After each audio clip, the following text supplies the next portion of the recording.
आप सभी का स्वागत है आज के हमारे इस वीडियो में।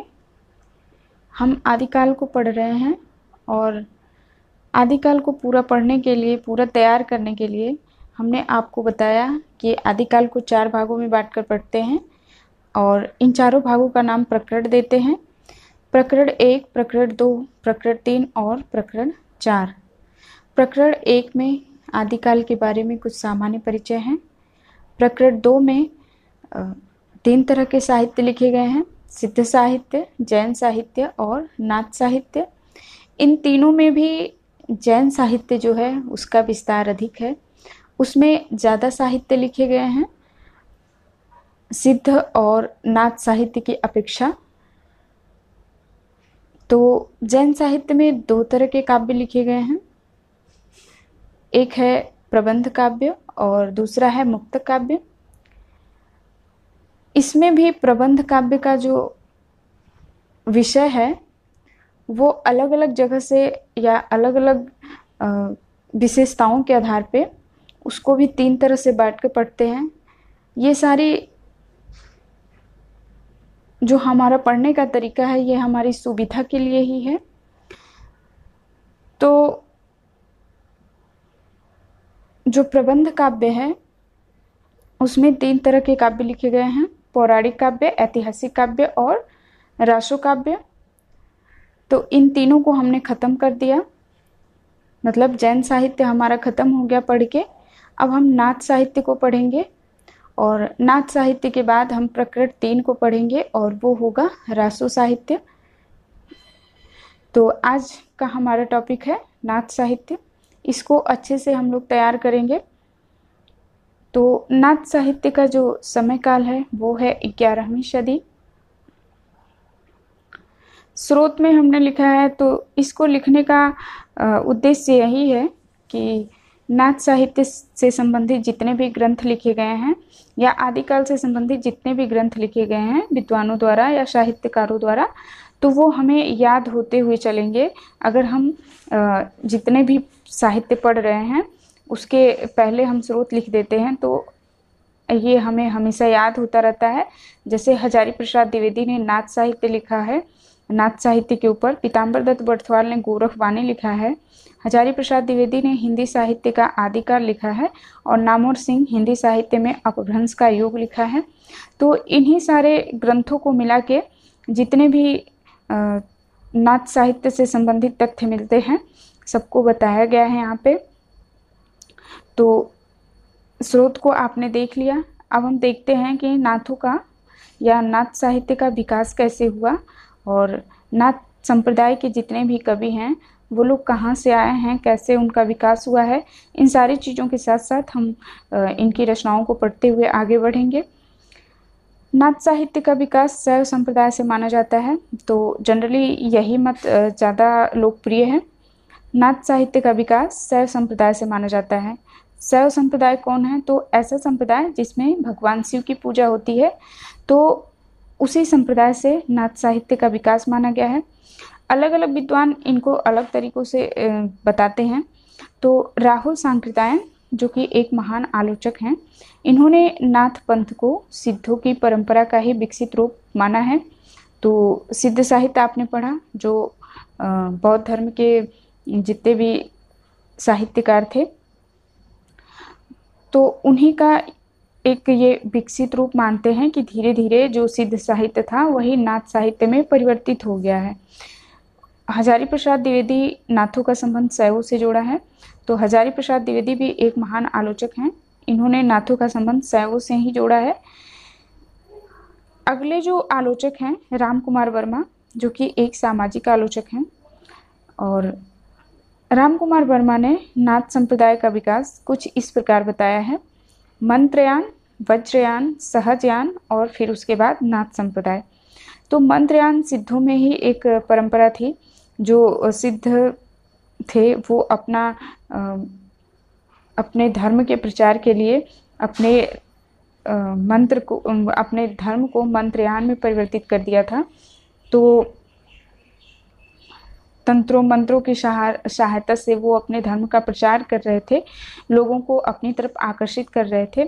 तो मंत्रयान के बाद का जो चरण है वो वज्रयान है, और वज्रयान के बाद सहजयान हुआ, और सहजयान के बाद नाथ संप्रदाय हुआ।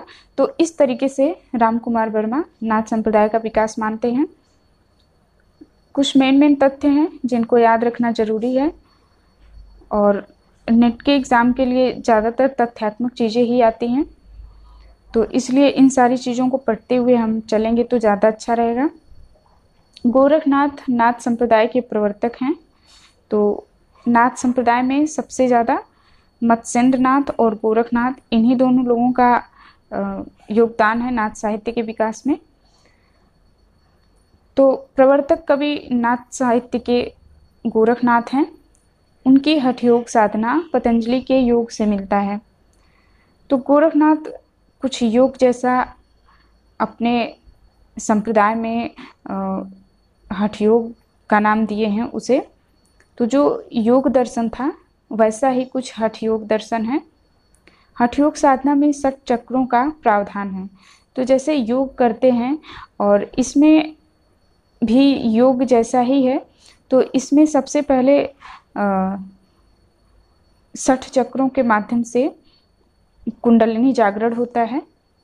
तो इसमें सबसे पहला है मूलाधार, स्वाधिष्ठान, मणिभूत, अनाहत, विशुद्ध, आज्ञा चक्र।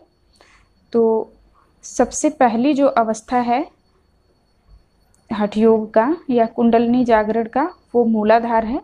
उसके बाद स्वाधिष्ठान में प्रवेश करता है, उसके बाद मणिभूत, उसके बाद अनाहत, उसके बाद विशुद्ध और फिर आज्ञा चक्र, तब जाके उसको ज्ञान प्राप्त होता है हठ योग का। तो ये 60 चक्र हैं, मतलब 6 चक्र हैं। इन चक्रों से होते हुए ही हमें ज्ञान की प्राप्ति होती है, ऐसा नाथ संप्रदाय का मानना है। नाथ संप्रदाय के आदिनाथ जो हैं वो भगवान शिव हैं। तो शैव संप्रदाय से इनका विकास माना गया है, तो इसलिए भगवान शिव को शिव ही आदिनाथ हैं इनके, मतलब सबसे जो पहले नाथ संप्रदाय के हैं वो भगवान शिव हैं। नाथों की संख्या 9 है, तो ये आसानी से याद रहता है, 9 नाथ हैं। तो नाथों की संख्या 9 है। इसमें जो आदिनाथ हैं, मतलब जो पहले हैं वो भगवान शिव हैं। तो आदिनाथ भगवान शिव को ही बोला गया है। तो आदिनाथ के बाद मत्स्येंद्रनाथ हैं, उनके बाद गोरखनाथ, ग्राहिणीनाथ, चरपटनाथ, चौरंगीनाथ, ज्वालेंद्रनाथ, भर्तृनाथ और गोपीचंद। 9 नाथ हैं, लेकिन इनमें से सबसे ज़्यादा मत्स्येंद्रनाथ और गोरखनाथ ही महत्वपूर्ण हैं आपके परीक्षा की दृष्टि से। इस संप्रदाय के लोग पश्चिम भारत में रहते थे। यह लोग बुदड़ी झोला धारण करते थे। कानों को चीरकर कुंडल पहनने के कारण इन्हें कनफटा योगी कहा गया। तो ये इनकी विशेषता है, इनका पहनावा है, इनका रहन सहन है। गोरखनाथ ने अपने गुरु मत्स्येंद्रनाथ के नारी भोग साधना का विरोध किया। गोरखनाथ मूलतः शैव थे। तो कुछ लोग मानते ही हैं कि ये परंपरा जो है या सिद्धों से ही, सिद्धों का ही यह विकसित रूप है। तो सिद्ध नारी भोग में विश्वास करते थे, नारी का सम्मान करते थे और उनका दाम्पत्य जीवन को वो महत्वपूर्ण मानते थे। लेकिन गोरखनाथ या इनके संप्रदाय के लोग नारी को वो सम्मान नहीं देते हैं, नारी के विरोधी हैं, ये लोग नारी भोग के विरोधी हैं। तो इनके जो गुरु हैं मत्स्येंद्रनाथ, उनके वो भी सिद्धों जैसा ही कुछ उनका भी विचार था, लेकिन गोरखनाथ अपने गुरु के इस साधना का विरोध किया। गोरखनाथ मूलतः शैव थे। तो ये चीज़ें बार बार आ रही हैं, गोरखनाथ शैव थे। गोरखनाथ ने निरीश्वर शून्य को ईश्वरवादी बना दिया और उसे अलख निरंजन नाम दिया। तो जो निरीश्वर शून्य था उसको ईश्वरवादी बना दिया और उसे अलख निरंजन नाम दिया। तो ये भगवान को अलख निरंजन का नाम देते हैं, ये ईश्वर को अलख निरंजन नाम से संबोधित करते हैं। गोरखनाथ के समय को लेकर विद्वानों में अलग अलग मत है। राहुल संकीर्तन और हजारी प्रसाद द्विवेदी इनका समय 9वीं सदी मानते हैं। पीताम्बर दत्त बरथवाल 11वीं सदी मानते हैं। आचार्य रामचंद्र शुक्ल 13वीं सदी मानते हैं। तो गोरखनाथ के समय काल में भी मतभेद है और किन किन विद्वानों ने कौन कौन सा इनका समय माना है, सबको याद रख लीजिएगा। तो इन 9 नाथों में जो 2 महत्वपूर्ण कवि हैं या जो 2 साहित्यकार हैं उनके बारे में जान लेते हैं। सबसे पहले हैं मत्स्येंद्रनाथ और फिर हैं गोरखनाथ। ये गोरखनाथ के गुरु थे, मतलब मत्स्येंद्रनाथ गोरखनाथ के गुरु थे। इनका समय 9वीं सदी है। नेपाल की तराई में इनका निवास स्थान माना जाता है।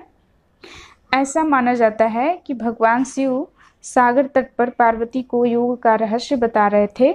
उसी समय मछली के गर्भ में स्थित मत्स्येंद्रनाथ इस रहस्य को सुन रहे थे। कालांतर में इन्होंने इसका प्रचार किया। इन्हें मीननाथ, मीनपा, मत्स्येंद्रनाथ या मच्छंदर कहा गया है। तो ऐसा माना जाता है कि एक बार भगवान शिव सागर के तट पर माता पार्वती से कुछ योग का रहस्य बता रहे थे और उसी समय ये मछली के गर्भ में स्थित थे, ऐसा माना जाता है मत्स्येंद्रनाथ। और उन्होंने उस योग के रहस्य को सुन लिया और समय आने पे उस योग का प्रचार किया। तो मत्स्येंद्रनाथ को मीननाथ, मीनपा, मत्स्येंद्रनाथ या मच्छंदरनाथ कहा जाता है। तो मीननाथ इसलिए कहा जाता है क्योंकि इन्होंने मछली से जन्म लिया है। मीनपा भी मतलब मछली से जन्म लिया है। तो ये सारे नाम मत्स्येंद्रनाथ के ही हैं। अगले जो महत्वपूर्ण कवि हैं वो हैं गोरखनाथ। गोरखनाथ ये मत्स्येंद्रनाथ के शिष्य थे।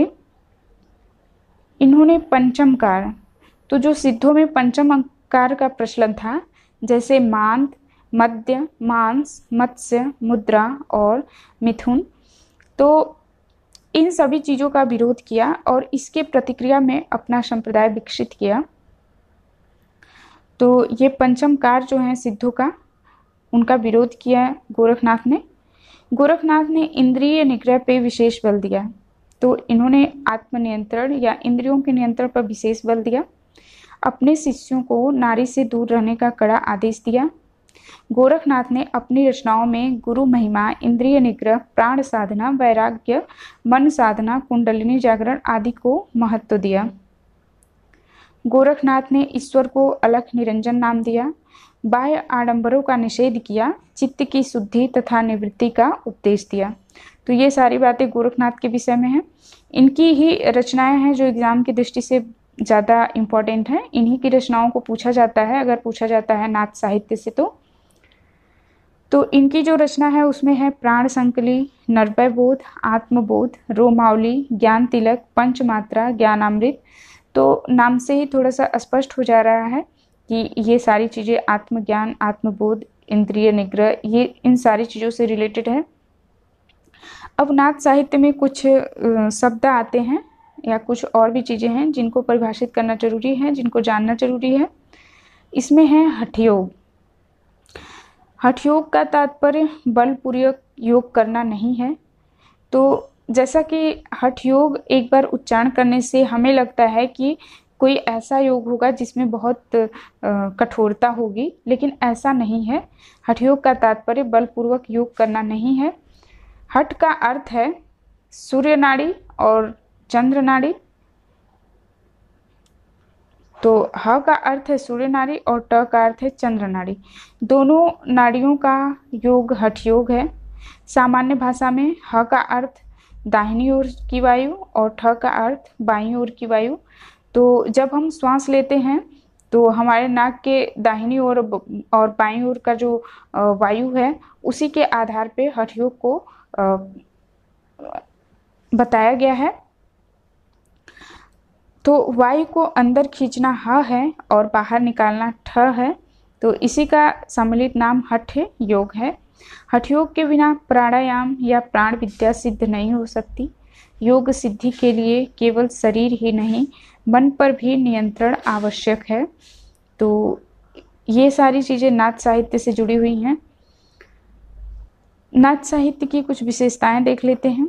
तो नाथ संप्रदाय में प्रधान रस जो है वो शांत है।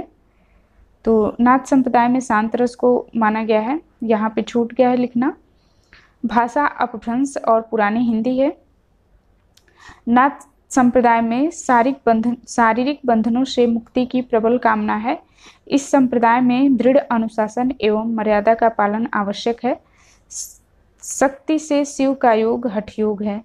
तो शिव जी की उपासना, शिव जी का योग ही हठ योग है, ऐसा माना जाता है। हजारी प्रसाद द्विवेदी का कथन है नाथ संप्रदाय के बारे में। तो इनका विचार है कि इस साहित्य की सबसे बड़ी कमी रूखापन, गृहस्थ के प्रति अनादर का भाव है। तो इस साहित्य में सांसारिक जो मोह माया है उसके प्रति रूखापन है, गृहस्थ आश्रम जो है या गृहस्थ के प्रति अनादर का भाव है। इसी ने इस साहित्य को नीरस बना दिया। फिर भी यह अग्रिम कंठ स्वर उत्तरी भारत की धार्मिक वातावरण को शुद्ध और उदात्त बनाने में बड़ा सहायक सिद्ध हुआ। तो इसमें कुछ कमियां हैं और उन कमियों में है कि ये गृहस्थ के प्रति अनादर का भाव रखता था और सांसारिक जो चीज़ें हैं उसमें रूखापन दिखाता है ये। लेकिन कहीं ना कहीं जो उत्तरी भारत है उसके धार्मिक वातावरण को शुद्ध और उदात्त बनाने में इसका बहुत बड़ा योगदान है। तो इतना ही था नाथ साहित्य। इससे बाहर कुछ नहीं आएगा, लेकिन आप बुक से भी पढ़ते रहिए, इसको भी पढ़िए, बुक से भी पढ़िए, आपको बहुत अच्छे से समझ में आएगा।